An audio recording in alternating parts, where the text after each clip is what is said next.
Assalamualaikum warahmatullahi wabarakatuh. Selamat pagi dan salam sejahtera untuk kita semua. Terima kasih atas kesempatan yang diberikan kepada kelompok kami. Perkenalkan, kami dari kelompok 4, di mana anggota kelompoknya terdiri dari Paul Roman, Anindya, Christina Priscilla, Rosanti, Rauda, dan saya sendiri, Gracia. Tema yang akan kami bahas pada hari ini adalah siklus pengeluaran kas. Perkenalkan, nama saya Gracia. Di sini saya akan menjelaskan tentang definisi siklus pengeluaran. Siklus pengeluaran adalah rangkaian kegiatan bisnis dan operasional pemrosesan data terkait yang berhubungan dengan pembelian serta pembayaran barang dan jasa. Siklus pengeluaran melibatkan beberapa aktivitas yang berhubungan dengan pembelian bahan mentah, persediaan barang dan jasa. Kegiatan ini mengidentifikasi dan mendokumentasikan semua pengeluaran uang, menyiapkan order pembelian, menerima kiriman barang, dan mencatat.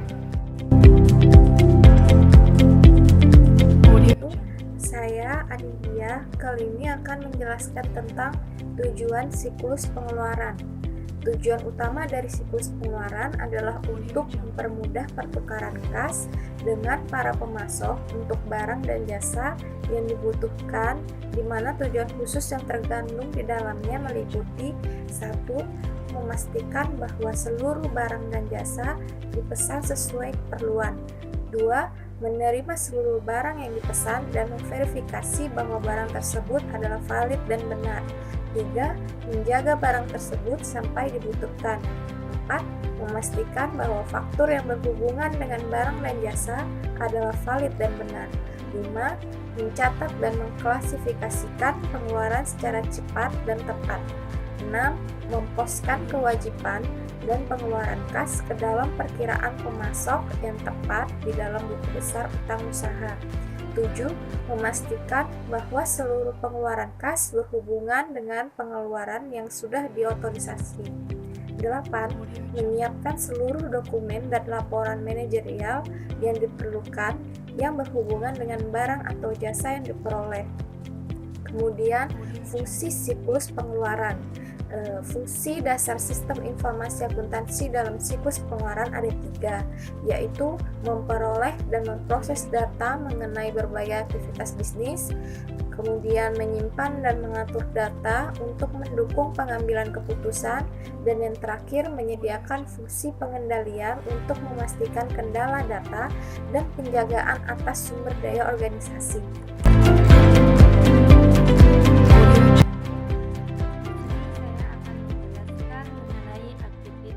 Siklus pengeluaran.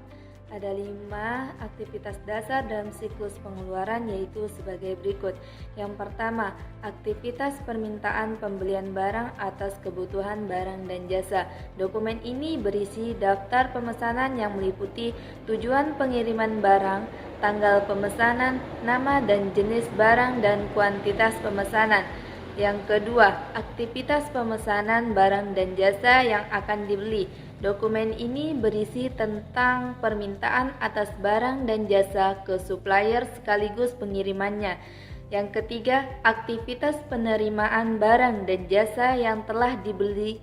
Dokumen ini merupakan pengendalian perusahaan agar dapat mengetahui barang apa saja yang telah diterima dan yang belum dikirim oleh supplier. Yang keempat, yaitu aktivitas persetujuan faktur dan supplier.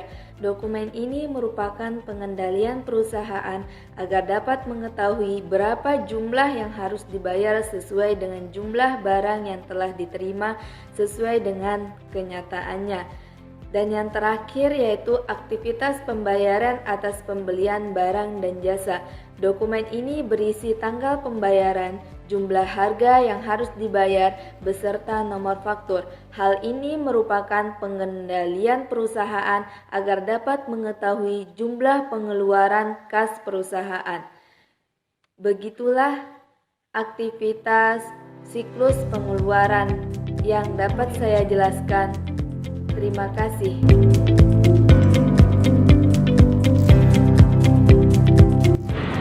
Ada 3 jenis transaksi. Yang pertama, pengeluaran pengeluaran kas itu dokumen yang digunakan berupa cek. Yang kedua, retur pembelian.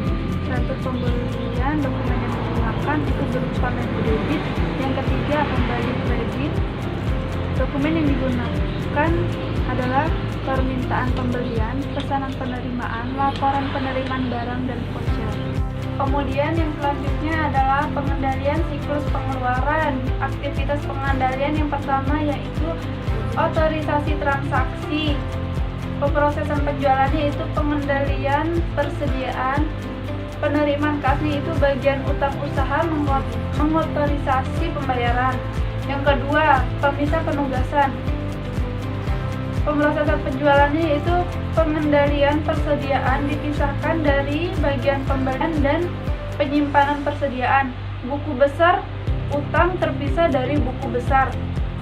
Penerimaan kasnya yaitu pisahkan bagian buku besar, pembantu utang usaha, pengeluaran kas, dan buku. Yang ketiga yaitu supervisi. Supervisi itu pemrosesannya adalah bagian penerimaan. Yang keempat, catatan akuntansi.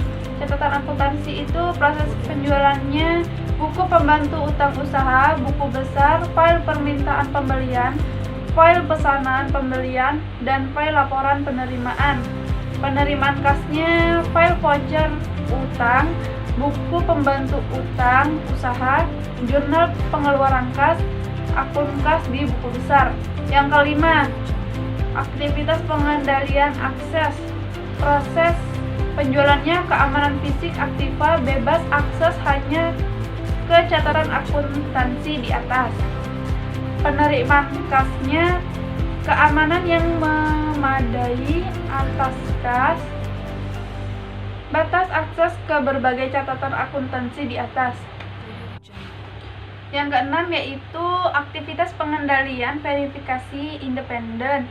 Pemrosesan penjualannya bagian utang dengan merekonsilisasi berbagai dokumen sumber sebelum mencatat kewajiban. Bagian buku besar merekonsilisasi akurasi umum proses tersebut. Penerimaan kasnya yaitu peninjauan akhir oleh bagian pengeluaran kas, rekonsilisasi keseluruhan oleh bagian buku besar, rekonsilisasi bank secara berkala oleh controller. Audio Jungle.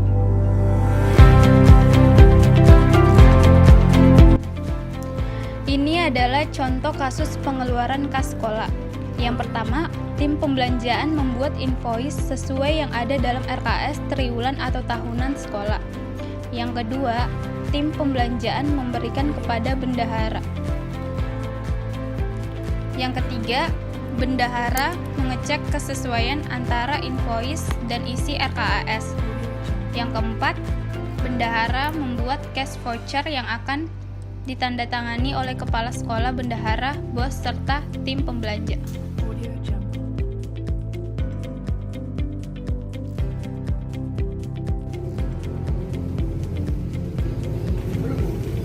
Audio Jungle.